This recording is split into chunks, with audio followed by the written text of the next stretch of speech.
नमस्कार, स्वागत आहे तुमचं सुषमाज किचनमध्ये. आपण पुण्यात जो फेमस शेवपाव मिळतो तो शेवपाव बनवणार. शेवपावला चटणी लावतात, ती चटणी पण आपण बनवणार आहोत. बघा, रेसिपीला लाईक करा, चॅनलला सबस्क्राईब करा, तसेच बेल नोटिफिकेशन पण ऑलवर प्रेस करा, म्हणजे माझ्या प्रत्येक नवीन रेसिपीचं नोटिफिकेशन सर्वात आधी तुम्हाला येईल. आपण शेवपाव बनवायला सुरुवात करूया. आज सर्वात आधी शेवपावला लागणारी आपण ही चटणी तयार करूया. त्यासाठी मी ह्या 4 ते 5 काश्मीरी मिरच्या भिजू घातलेल्या आहेत पाण्यामध्ये. यातलं बी काढून घेतलेलं आहे. मला ही जास्त करायची आहे म्हणून मी थोड्याशा जास्त मिरच्या भिजू घातल्या. 4 मिरच्या आहेत ह्या काश्मीरी. थोड्याशा पाण्यात एक 10 ते 15 मिनिट भिजू घालायचा. एक चिरलेला टोमॅटो, लसण, कुकिंग ऑइल घेतलेलं आहे. एक मिक्सरचं भांडं घ्यायचं. ह्या मिरच्या ज्या आपल्या पाण्यात भिजवलेल्या आहेत, चिरलेला टोमॅटो टाकून घ्यायचा आहे. लसणाच्या पाकळ्या टाकून घ्यायच्या 7 ते 8. तेल आहे ते टाकून घ्यायचं. यामध्ये आपण पाणी वापरणार नाहीत, तेल वापरते. थोडंसं मीठ टाकून घ्यायचं आणि हे आता मिक्सरला बारीक करून घ्यायचं. काढून घेतलेली आहे, एका बाउलमध्ये काढून घेऊ. शेवपावला लागणारी चटणी तयार करून सँडविचला वापरू शकता, पराठ्यासोबत खाऊ शकता, किंवा मग फ्राईड राईस जेव्हा बनवतो त्यामध्ये पण ही चटणी लागल्या छान लागते. जेव्हा आपण स्पायसी मॅगी बनवतो त्याच्यात पण ही जर थोडी चटणी टाकली तर अगदी सुंदर लागते. भेळला पण तुम्ही फ्रीजमध्ये 10 ते 15 दिवस आरामात टिकते. शेवपावची चटणी तयार केली. आता यासाठी लागणारे हे बेकरीतून मी बन आणलेले आहेत. इझी कोणत्याही बेकरीमध्ये हे बन मिळतात. आता हे बन आहेत ते इथून कट करून घ्यायचे. तर 2 भाग करायचे त्याचे आपल्याला. हे बन आपण कट करून घेतलाय. दुसरा पण आपण बन कट करून घेऊया. दुसरा पण बन आपण कट करून घेतलेत. ह्या बनला बटर लावून घ्यायचे पूर्ण. दोन्ही आपले जे भाग केलेत त्या दोन्ही याला आपण हे बटर लावून घेणार आहोत. जर अवेलेबल नसेल तर तुम्ही आपलं साजूक तूप पण वापरू शकता. त्यासाठी सर्व स्लाइसला आपण बटर लावून घेतलंय. आपण याला आता चटणी लावूया. एका साईडला आपण हिरवी चटणी लावणार आहोत. ही हिरवी चटणी आपण जी पाणीपुरीला वगैरे वापरतो, कोथिंबीर, पुदिना, कढीपत्ता आणि थोडंसं लसूण आणि अद्रक टाकून मिक्सरला काढलेली ही चटणी आहे. एका साईडला ह्याला लावून घ्यायची आहे. ही आपल्याला स्लाइसला पण जी बनवलेली चटणी आहे ना लाल, ती लावणार आहोत.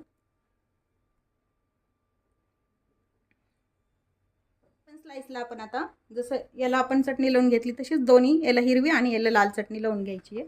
कट करण्यात थोडंसं माझं हे कमी जास्त झालंय, कारण माझ्याकडली सुरी ही छोटी होती. मोठ्या सुरीने जर तुम्ही कट केलं तर व्यवस्थित अगदी मधोमध कट केलं जातं. आता याला चटणी लावून घेतली आपण दोन्हीला. आपल्याला मेयोनीज लावून घ्यायचं आहे.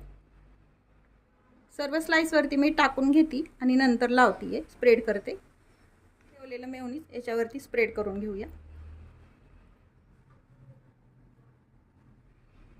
लावून झालंय. यावरती आपल्याला बारीक चिरलेला कांदा टाकून घ्यायचा आहे.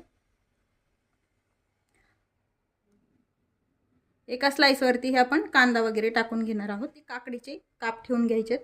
यावरती तुम्ही गाजर किंवा मग बीटचे पण खीस वापरू शकता, किंवा मग काप पण ठेवू शकता, किंवा मग टोमॅटोचे पण काप वापरतात. मी फक्त यामध्ये काकडी वापरलेली आहे.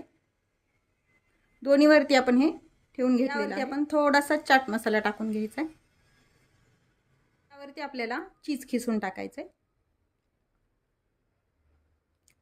काकडीच्या स्लाइसवरच आपण हे चीज खिसणार आहोत. दोन्ही याच्यावरती आपण असं चीज खिसून टाकूया. चीज खिसून टाकलाय. यावरती आपल्याला ही बारीक लसूण शेव टाकायची. शेवपाव म्हटल्यामुळं शेव भरपूर घ्यायची यामध्ये. पुन्हा यावरती थोडेसे कांदे टाकून घ्यायचे.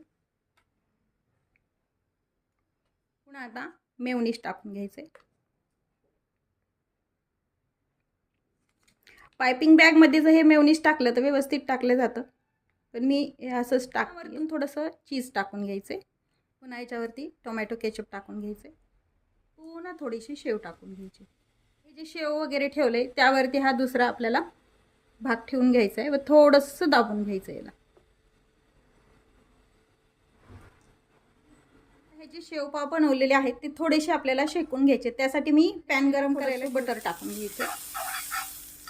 हे जे शेवपावचं आहे साहित्य बनवलेलं ते याच्यावरती थोडंसं आपल्याला भाजून घ्यायचं. खूप पण भाजायचं नाहीये, अगदी थोडंसं.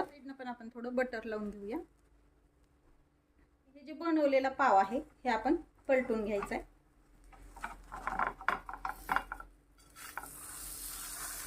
अलगद दुसऱ्या साईडला पण आपण भाजून घ्यायचं आहे. असंच थोडंसं क्रंची होईपर्यंत आपण दुसरी पण साईड भाजून घेणार. साईडला पण भाजून झालंय. आता एका प्लेटमध्ये आपण हे काढून घेणार आहोत. तसंच आपण दुसरं पण पाव भाजून घेऊया.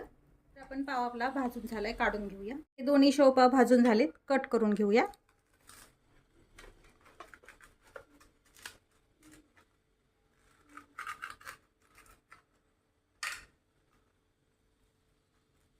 पाहू शकता. तर दुसरा पण आपण असाच कट करून घ्यायचा आहे. याला आपण असं पण कट करू शकतो.